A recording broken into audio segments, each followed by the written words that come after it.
Hello Weaver, कैसे हैं आप सब। आई होप आप सब अच्छे होंगे। बहुत दिनों के बाद मैं अपने चैनल पे आया हूँ। तो सीटेट का एग्ज़ाम नज़दीक है, 1 महीना से भी कम समय बचा हुआ है सीटेट के एग्ज़ाम में। तो आइए हम all previous year question paper करते हैं, जिससे आपको सीटेट के एग्ज़ाम में काफ़ी बेनिफिट हो। और सीडीपी का पोर्शन मैं लेके आया हूँ आज, और आपकी जैसी राय होगी अलग अलग विषयों पर भी previous year question paper available कराया जा सकता है, लेकिन फ़िलहाल फोकस सीडीपी पे है। तो आइए इसमें प्रश्नों को कैसे टैकल करेंगे इस बात पे भी हम लोग चर्चा करेंगे। पॉजिटिव और नेगेटिव टैग वर्ड्स बिल्कुल आसान होते हैं। देखिए 7 जुलाई 2024 का करेंटली का क्वेश्चन पेपर है, तो इससे आप आइडिया लगा सकते हैं कि आज किस तरह के क्वेश्चन पूछे जा रहे हैं। आज भी पॉजिटिव और नेगेटिव टैग वर्ड से आप क्वेश्चन को आराम से सॉल्व कर सकते हो। जितने भी ऑनलाइन पेपर हुए थे 2021 और 2022 में, उस टाइम कुछ क्वेश्चन जो थे डिफ़िकल्ट लेवल के थे, क्योंकि ऑनलाइन क्वेश्चन बनाने में थोड़ा प्रॉब्लम होता है। क्वेश्चन कहाँ से लाएंगे, इतना सारा पेपर हुआ था, इतना सारा सेट हुआ था, तो उनका जो है क्वेश्चन बनाने का जो क्वेश्चन ही समझिए तो एक तरह से ख़त्म हो गया था कि किस तरह से क्वेश्चन बनाए, है ना। तो वो क्वेश्चन अपने मन से जो मन कर रहा था वो डाल दे रहे थे। लेकिन जब ऑफलाइन पेपर होता है तो क्वेश्चन लिमिटेड रहता है कि हाँ इसी आधार पे इसी बेस के क्वेश्चन पूछे जाएंगे। तो आइए स्टार्ट करते हैं क्लास। चलिए मूव करते हैं पहले क्वेश्चन पे। पहला क्वेश्चन, प्रगतिशील शिक्षा में बच्चों को किस तरह देखा जाता है। प्रगतिशील शिक्षा में बच्चों को हमेशा जो है आप ज्ञानवर्धक और अर्थ की रचना करने वाले के रूप में देखते हो, क्योंकि बच्चा जो है ज्ञान की रचना खुद करता है। उसको आप यानी कि शिक्षक केवल एक मार्गदर्शक की भूमिका में होते हैं और उनको ज्ञान का रचना खुद करने देने दिया जाता है। तो पहला का ऑप्शन सी हो जाएगा। अब देखते हैं कि ये दोनों निगेटिव कैसे, ये तीनों ऑप्शन। आश्रित, आश्रित का मतलब डिपेंडेंट, तो बच्चा डिपेंडेंट नहीं है, वो खुद से कर सकता है, आपको सिर्फ रास्ता दिखाना है। केवल, केवल जो होता है निगेटिव वर्ड होता है, तो इसको काट दीजिए, ठीक है। कमज़ोर, तो बच्चा कमज़ोर नहीं है और उसको सुरक्षा की ज़रूरत नहीं है, वो सब काम खुद से कर सकता है। तो बच्चे को कभी भी कमज़ोर या आश्रित इस तरह से अगर आएगा तो ये सब निगेटिव वर्ड है, तो ये भी गलत। तो तीसरा ज्ञानवर्धक और अर्थ की रचना करने वाले, तो पहला का सी। तीसरा, चलिए दूसरा, छात्रों के लिए कक्षा में प्रतिक्रिया सबसे अधिक प्रभावी होती है जब, कब होती है। मान लेते हैं हमको क्वेश्चन समझ में भी नहीं आ रहा है, तो ऑप्शन आप देखिएगा, ऑप्शन से भी आप कर लोगे।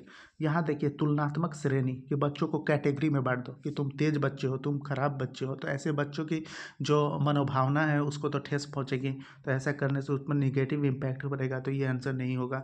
सीखने की गतिविधि के दौरान और पश्चात भी होता हो, बिल्कुल अच्छा। प्रतिक्रिया जो आप लो बच्चों से, वो सीखने की गतिविधि के दौरान जब आप सिखा रहे हो तब भी उनसे रिस्पॉन्स लीजिए, और उसके बाद भी, तब बच्चों को आप डायग्नोसिस कर पाओगे कि कहाँ तक मैंने बच्चों को सिखा पाया। तो ये दूसरा सही है। आगे का ऑप्शन देखते हैं, बच्चा क्या नहीं कर सकता। देखिए यहाँ बोल रहा है कि ध्यान केंद्रित करता है कि बच्चा क्या नहीं कर सकता, तो हमको इस पे ध्यान केंद्रित नहीं करना है कि बच्चा क्या नहीं कर सकता, हमें इस बात पे ध्यान केंद्रित करना है कि बच्चा क्या कर सकता है, तो ये भी गलत है। चौथा, यह वर्ष के अंत में परीक्षण, तो वर्ष के अंत में परीक्षण बिल्कुल गलत बात है। आपको रेगुलर बेसिस पे परीक्षण करते रहना चाहिए बच्चों का। सतत और व्यापक मूल्यांकन का कॉन्सेप्ट इसी बेसिस पे दिया गया है, तो ये भी गलत है, तो दूसरा सही है, ठीक है।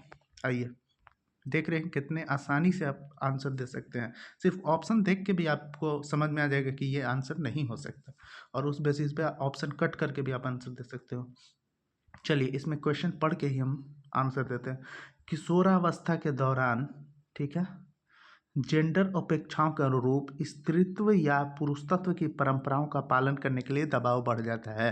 बिल्कुल, किशोर अवस्था में बच्चे में जो है जेंडर अपेक्षाएं बढ़ जाता है, वो अपने आप को पुरुष समझने लगते हैं, समझने लगते हैं कि मैं बहुत बड़ा हो गया हूँ और मेरे पास पुरुष तत्व आ गया है, तो ये बिल्कुल सही है। दूसरा, जेंडर और जेंडर भूमिकाएं जैविक रूप से निर्धारित की जाती है, तो जैविक रूप से यानी कि बायोलॉजिकल, यानी जन्म से ही और बच्चे में ये गुण विद्यमान होता है, उसमें जेंडर भूमिकाएं विद्यमान ही रहती है, तो ये गलत है। समाज उसको जेंडर भूमिकाएं देता है, ना कि बायोलॉजिकली होता है, तो आर गलत है, ठीक। तो ए सही और आर गलत,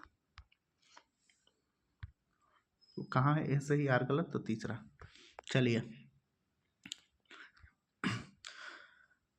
सुनीता एक 12 वर्षीय लड़की है, विशेष संगीतीय क्षमता रखती है, उसके माता पिता दोनों ही निपुण गायक हैं। देखिए यहाँ हिंट्स आपको दे रहा है कि माता पिता दोनों ही गायक हैं, इसलिए सुनीता जो है विशेष संगीतीय क्षमता रखती है। यानी कि ये जो है आनुवांशिक गुण हो गया, आनुवांशिकता के आधार पे उसको संगीतीय क्षमता मिली है। और यहाँ देखिए कि उसको बेहतर करने के लिए प्रशिक्षण, प्रशिक्षण कक्षा में प्रशिक्षण कहाँ से मिलेगा, बाहर से यानी वातावरण से। तो ये आनुवंशिकता और वातावरण का प्रभाव है कि वो एक अच्छी संगीतज्ञ बन सकेगी। ठीक है, नेक्स्ट 5वां, संवेदनशील अवधि वह समय अवधि होती है जिसके दौरान कुछ डैश विशेष रूप से सामान्य विकास के लिए महत्वपूर्ण होते हैं। तो बच्चों में तो ऑप्शन देखिए आप, दो ही चीज़ है, हम लोग को टॉपिक भी पढ़ना है आनुवांशिकता और पर्यावरण, सीटेट में पढ़ना है। तो ये पहला ऑप्शन, दूसरा ऑप्शन तो कहीं से भी हमको पढ़ना भी नहीं है और ये पता नहीं कहाँ से ऑप्शन सेट किया है, तो ये हो ही नहीं सकता है। ठीक है, आगे पर्यावरण और वंशागति हमको पढ़ना है, ये टॉपिक है। तो यही दोनों में से कोई ऑप्शन होगा। अब देखिए संवेदनशील अवधि है और इसमें जो है वंश के आधार पे हम कुछ नहीं कर सकते है ना। हम वंश के आधार पे, जैसे कि बच्चे में वंशानुगत गुण मिला है कि उसको उसके माता पिता लंबे हैं तो बच्चा भी लंबा होगा, हो सकता है लंबा हो, तो उसमें हम कुछ नहीं कर सकते हैं, मतलब उसके डीएनए में कुछ छेड़छाड़ नहीं कर सकते। लेकिन पर्यावरण में हम कर सकते हैं, तो यह पर्यावरण का प्रभाव हो जाएगा। ठीक है, 6, विद्यार्थी में समालोचनात्मक चिंतन को विकसित करने के लिए एक शिक्षक को क्या करना चाहिए। समालोचनात्मक चिंतन आप समझ ही रहे हो कि बच्चों को चिंतन कौशल को विकसित करने के लिए क्या, केवल, देखिए यहाँ पे भी केवल है, ऐसे ही प्रश्न सवाल पूछने चाहिए जिनके उत्तर एक ही उत्तर हो। तो एक ही उत्तर तो नहीं हो, बहुत सारे उत्तर हो, यानी कि अपसारी क्वेश्चन पूछने चाहिए। तो पहला गलत है, ऐसे भी केवल लगा हुआ है। ठीक है, तो पहला ऑप्शन गलत है। दूसरा, विद्यार्थी को उनके संदेह और सवाल पूछने का हतोत्साहित करना चाहिए। हतोत्साहित करने का मतलब क्या है कि उसको मना करो कि आप सवाल मत पूछो, तो ये तो गलत है ना। तो पहला भी गलत, दूसरा भी गलत है ना। बच्चों को प्रश्न पूछने देना चाहिए। तो आइए आगे आते हैं। चौथा है, ऐसे सवाल देने चाहिए जिनमें निष्कर्ष और व्याख्याएं शामिल हों। ठीक है, तो बिल्कुल सही है। आइए 7वां प्रश्न, एक शिक्षक खुद से पूछती है, मैं ऐसे अनुभव कैसे प्रदान कर सकती हूँ जिसमें छात्र को पर्यावरण के विभिन्न प्रकार के वस्तुओं को वर्गीकृत करने और उनके वर्गीकरण की स्कीमों को विश्लेषण करने की आवश्यकता हो। वह छात्रों में किस बुद्धिमत्ता को बढ़ावा देने की कोशिश करिए। तो हार्वर्ड गार्डनर के अनुसार बुद्धिमत्ता 8 प्रकार की होती है, उसमें जो है प्राकृतिक बुद्धिमत्ता, क्योंकि यहाँ पर्यावरण और पर्यावरण प्रकृति से रिलेटेड है, तो प्रकृति बुद्धिमत्ता। ठीक, भाषाई बुद्धिता, अगर बोलते कि वो नेता है और अच्छा भाषण देता है तो भाषाई बुद्धिता हो जाता।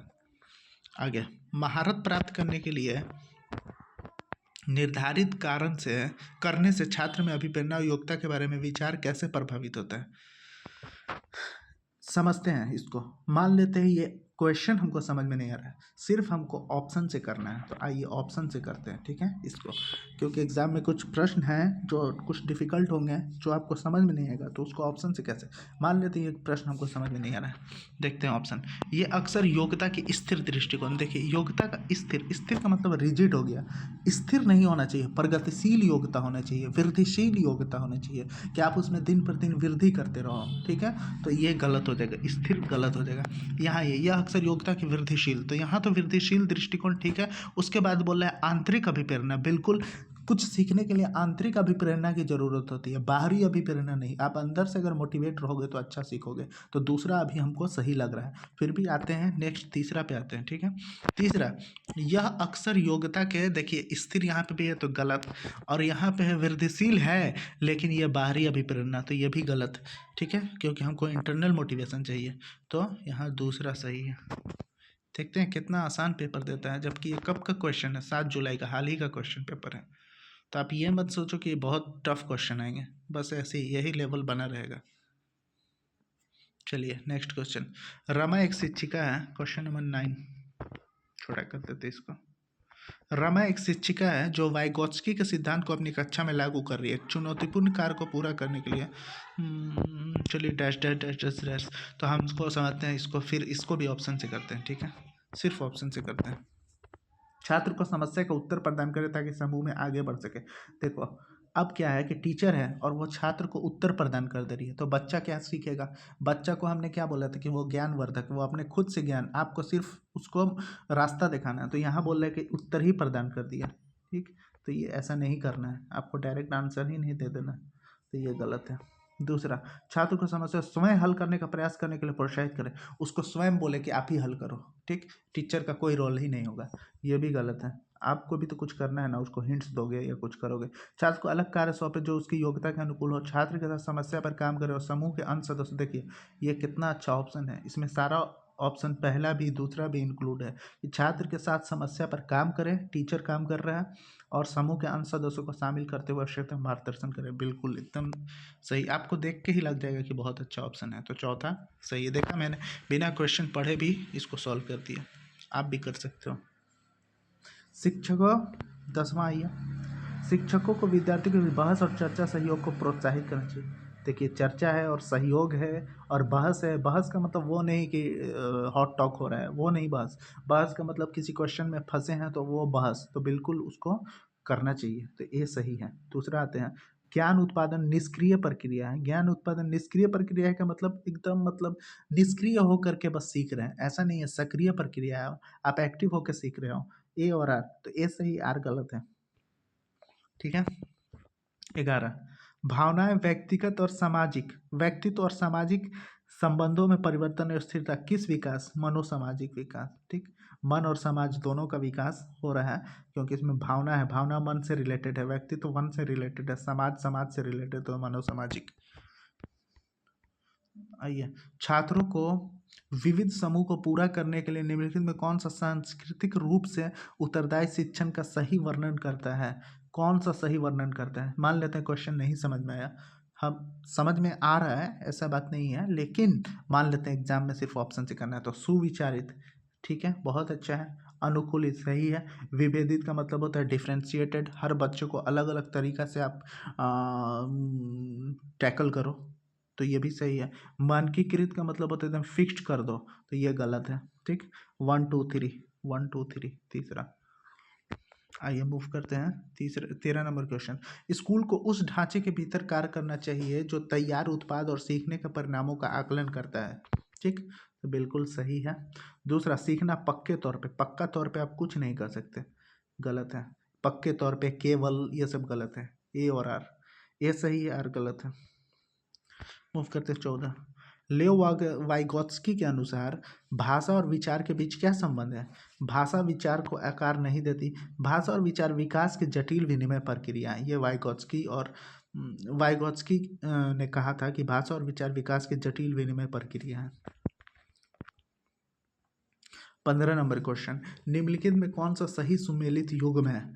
मानदंड संदर्भित मूल्यांकन, विशिष्ट विषयों की महारत। देखिए एक मानदंड संदर्भित मूल्यांकन होता है, एक मानक होता है, ठीक है। मानक में क्या करते हैं, हम साथियों से प्रदर्शन की तुलना करते हैं। इसमें क्या होता है, कॉम्पिटिटिव बेस्ड जितना एग्ज़ाम होता है वो मानक संदर्भित होता है, और जो मानदंड है वो आपका मैट्रिक इंटर का एग्ज़ाम जो देते हो या सीटेट का पेपर देते हो वो मानदंड संदर्भित है। तो मानक संदर्भित और मानदंड संदर्भित में, तो मानक संदर्भित क्या है, साथियों के प्रदर्शन की तुलना करते हैं। चलिए 16, अब क्वेश्चन कह रहा है कि निम्नलिखित में से क्या दृष्टिबाधित विद्यार्थी कक्षा में भागीदारी लेने में बाधा डालता है। कि एक दृष्टिबाधित बच्चा है, देखने में उसको प्रॉब्लम है, तो क्या बाधा डालेगा। हाँ, तो आप देखो मुद्रित पाठ्य पुस्तक और नोट्स अगर उसको दे दोगे तो वो तो देखने में उसको तो प्रॉब्लम है, तो कैसे वो कर पाएगा, है ना, तो ये गलत है। यहाँ देखो इलेक्ट्रॉनिक रूप से प्रतिरूप व्याख्यान प्रतिलेखन, हाँ उसको कुछ व्याख्यान दे दो तो वो सुन लेगा, तो ये सही है, लेकिन क्वेश्चन के हिसाब से पुनः बाधा डालता है, तो दूसरा सही है। उभरी हुई रेखा चित्र, उभरी हुई तो हाथ से वो अपना देख लेगा कि हाँ ब्रेल लिपि इसी पे तो काम करता है, वो हाथ से देख लेगा कि क्या लिखा हुआ है। ग्राफिक सही है। लॉरेंज कोहलबर्ग ने बच्चों को नैतिक विकास का अध्ययन करने के लिए किस विधि का प्रयोग किया था, तो नैतिक दुविधा में डाला था, ठीक।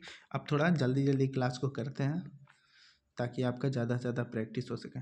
रचनावादी शिक्षण विद्यार्थी को डैश अधिगम क्यों लग जाता है। देखिए यहाँ पे है खोज आधारित, क्योंकि बच्चा खोज करेगा खुद से, तो खोज आधारित। यहाँ देखिए अर्थहीन है, यंत्रवत है, यंत्रवत का मतलब बस जो है वो ही रटा दिया। ग्रहणशील है कि बच्चा बस ग्रहण कर ले रहा है, ऐसा नहीं है। खोज आधारित, बच्चा खोज करेगा। पठन वैकल्य से जूझ रहे छात्रों को पढ़ना सिखाया जा सकता है। जिसको पढ़ने में प्रॉब्लम है उसको कैसे पढ़ना सिखा सकते हो? तो ध्वन्यात्मक प्रशिक्षण, आप ध्वनि प्रोनाउंसिएशन अच्छा करो, बच्चा सीखेगा। उच्च ग्रेड देने के लिए पढ़ाओ, गलत है। लंबे और जटिल गद्यांश दे दो, जटिल दे दो तो वो कहाँ से कर पाएगा? हाँ, ये भी गलत है। तो पहला ऑप्शन सही है। 20, जीन पियाजे का संज्ञानात्मक विकास का सिद्धांत यह बताता है कि व्यवहार को दंड और पुरस्कार से चलिए, ये हमको कुछ नहीं पता कि संज्ञानात्मक विकास का सिद्धांत क्या है जीन पियाजे का। ठीक है, ऑप्शन देखते हैं। व्यवहार के दंड और पुरस्कार के माध्यम से अनुकूलित। देखो, व्यवहार बच्चों का दंड और पुरस्कार, क्या दंड और पुरस्कार को वैधता है? क्या दंड और पुरस्कार आप बच्चों को दे सकते हो? नहीं, पहला गलत। अवधारणा को जटिल से सरल, देखिए जटिल से सरल मतलब कठिन से आसान की तरफ, गलत। आसान से कठिन हो सकता है। पाठ्यक्रम बच्चों का आयु अनुसार चरण में ध्यान रखकर तैयार, सही लग रहा है। देखते हैं चौथा, शिक्षण का बल गतिविधि के परिणाम पर होना चाहिए, ना कि सोचने। देखिए यहाँ बोला है कि गतिविधि के परिणाम पर होना चाहिए, सोचने की प्रक्रिया पर, ना कि सोचने की प्रक्रिया पर। सोचने की प्रक्रिया को आप फोकस नहीं कर रहे हो, जबकि सोचने देना चाहिए ना बच्चों को, ताकि उनका मेंटल डेवलपमेंट हो सकेगा। तो चौथा भी गलत है। तो तीसरा आंसर सही। तो आज रहने देते हैं, बीसी क्वेश्चन करते हैं। आपका फीडबैक देखते हैं कि आपका क्या फीडबैक है। अगर आपने कमेंट किया कि आगे भी चालू रखें तो बिल्कुल चालू रखा जाएगा। ठीक है, तो आज के लिए धन्यवाद। और ऐसे ही अगर आप रोज़ जुड़ेंगे तो रोज़ प्रीवियस ईयर क्वेश्चन पेपर किया जाएगा, जब तक कि आपका सीटेट का एग्ज़ाम ना हो जाए। तो आज के लिए धन्यवाद।